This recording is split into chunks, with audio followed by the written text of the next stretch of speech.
అతిగా ఆవేశపడే ఆడది, అతిగా ఆశపడే మగాడు సుఖపడినట్లు చరిత్రలో లేదు. ఇది ఒకప్పుడు రజనీకాంత్ చెప్పిన పంచ్ డైలాగ్.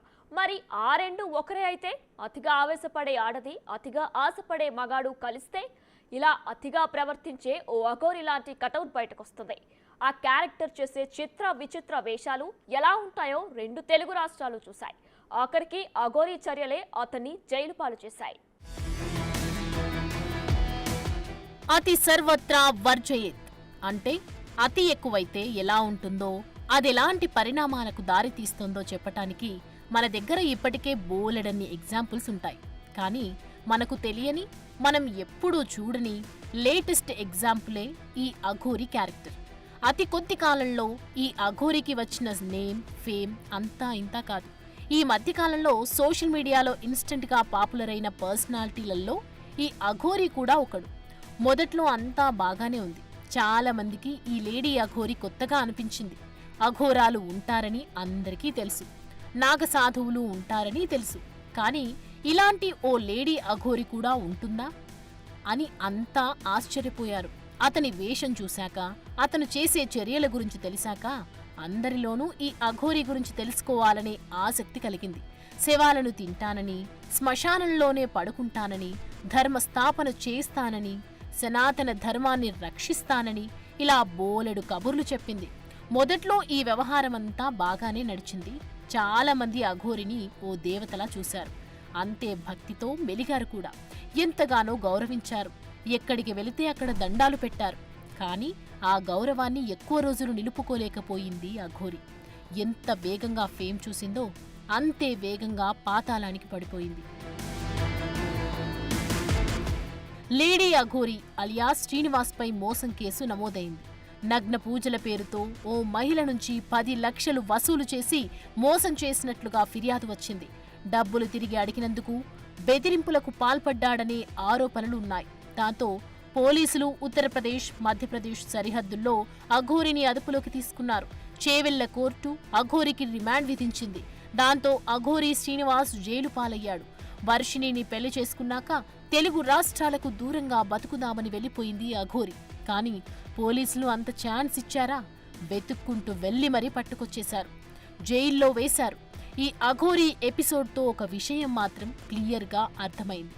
అతిగా మతిపోయి ప్రవర్తించే అఘోరి అయినా చట్టానికి అతీతం కాదని తేలిపోయింది. ఆధ్యాత్మికతను అడ్డుపెట్టుకుని అఘోరి ఎంత అతి చేయాలో అంత చేసింది. ధర్మస్థాపన అంటూ ఆగమాగం చేసింది.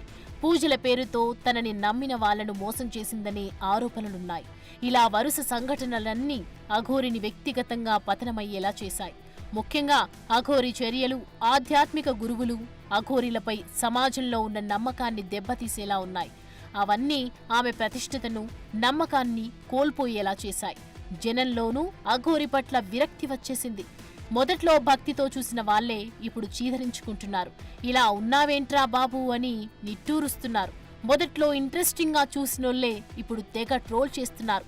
ఏదేమైనా మోసం, బెదిరింపు ఆరోపణలతో అఘోరి అరెస్ట్ అవ్వటం, జైలుకెళ్లటం లాంటి పరిణామాలు న్యాయ వ్యవస్థ బాధ్యతాయుతంగా వ్యవహరించినట్లు తెలుస్తోంది. అఘోరి కేసు సనాతన ధర్మం పేరు చెప్పి ఆధ్యాత్మిక దుర్వినియోగం చేసే వారిపై చట్టం కఠినంగా వ్యవహరించగలదని రుజువు చేసింది. ప్రతిదానికి ఓ లిమిట్ ఉంటుంది. లిమిట్ క్రాస్ అయితే తర్వాత వచ్చే పరిణామాలు కూడా అదే స్థాయిలో ఉంటాయి. సనాతన ధర్మస్థాపన అంటూ దుకాణం మొదలుపెట్టిన అఘోరి తర్వాత ట్రాక్ తప్పాడు. అమ్మాయిల వెంట పడ్డాడు. ప్రేమన్నాడు, పెళ్ళన్నాడు, అసలు తెలుగు రాష్ట్రాలకే రానన్నాడు.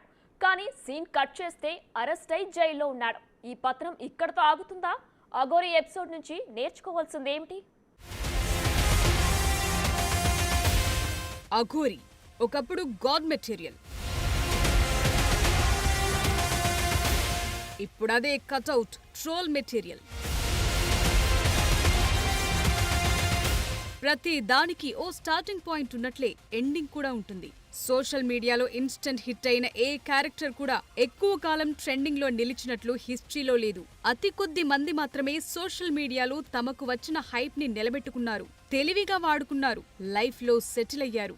మిగతా వాళ్లంతా వచ్చిన నేమ్, ఫేమ్ ని ఎలా వాడుకోవాలో తెలియక ఇలా వచ్చి అలా వెళ్లిపోయారు.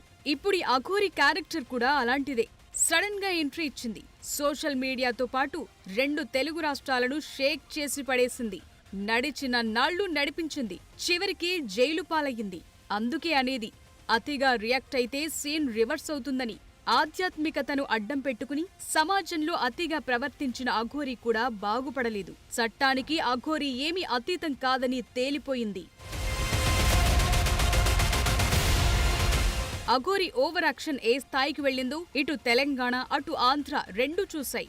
ఆలయాలకు వెళ్లటం, ఎవ్వరినీ లెక్క చేయకుండా వీఐపీలా దర్శనాలు చేసుకోవటం, ప్రశ్నిస్తే బూతులు తిట్టటం, ఆపితే కర్రలు తీసుకుని కొట్టడం లాంటివన్నీ చేసింది. కొన్ని సార్లు పెట్రోల్ క్యాన్ తీసుకుని ఆత్మార్పణం చేసుకుంటారంటూ బెదిరించింది. చివరికి పోలీసులను కూడా లెక్క చేయకుండా ప్రవర్తించింది. వాళ్లను బూతులు తిట్టడమే కాదు, వారిపై చేయి చేసుకునేందుకు కూడా ప్రయత్నించింది.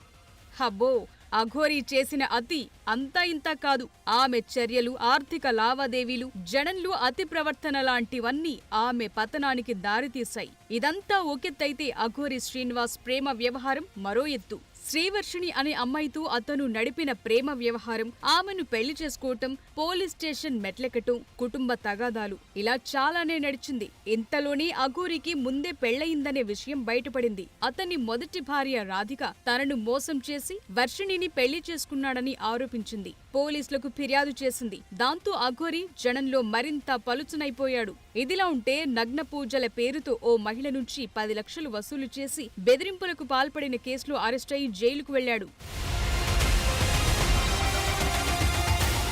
మొదట్నుంచి అఘోరి వ్యవహారం వివాదాస్పదంగానే ఉంది. సనాతన ధర్మం, ఆధ్యాత్మిక భక్తి మార్గం అంటూ సోషల్ మీడియాలో ప్రచారం చేస్తూ ఆలయాలను సందర్శిస్తూ కాంట్రవర్సీలకు కేరఫ్ గా మారింది. ఇక బీటెక్ చదువుతోన్న శ్రీవర్షిణి అఘోరితో వెళ్లటం, అతన్నే పెళ్లి చేసుకోవటం కూడా జనంలో పెద్ద చర్చకు దారితీసింది.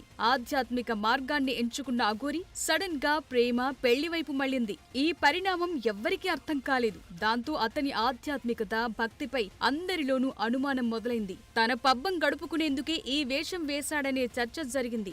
అఘోరి ఆధ్యాత్మిక మార్గానికి కట్టుబడి ఉండకుండా పక్కదారి పట్టడంతోనే అతను పతనమైపోయాడు. అతని ప్రవర్తన, వ్యక్తిగత సంబంధాలు, ఒకరిని మోసం చేసి మరొకరిని పెళ్లి చేసుకోవటం, బెదిరింపులకు పాల్పడటం లాంటివన్నీ అఘోరిని ఎటూ కాకుండా చేశాయి. ముఖ్యంగా తనను తాను ఓ ఆధ్యాత్మిక వ్యక్తిగా చిత్రీకరించుకుని పూజలు, ధర్మం పేరుతో డబ్బులు వసూలు చేయటం, జనాన్ని మోసం చేయటం లాంటివి కూడా అతని ప్రతిష్టను దెబ్బతీశాయి.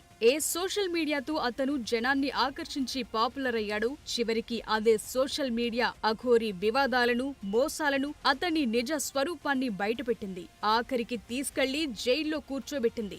ధర్మం పేరు చెప్పి దారి తప్పిన వారెవరైనా సరే చివరికి ఇలా జైల్లో చిప్పకూడు తినాల్సి వస్తుందనే సందేశమిచ్చింది అఘోరి ఎపిసోడ్.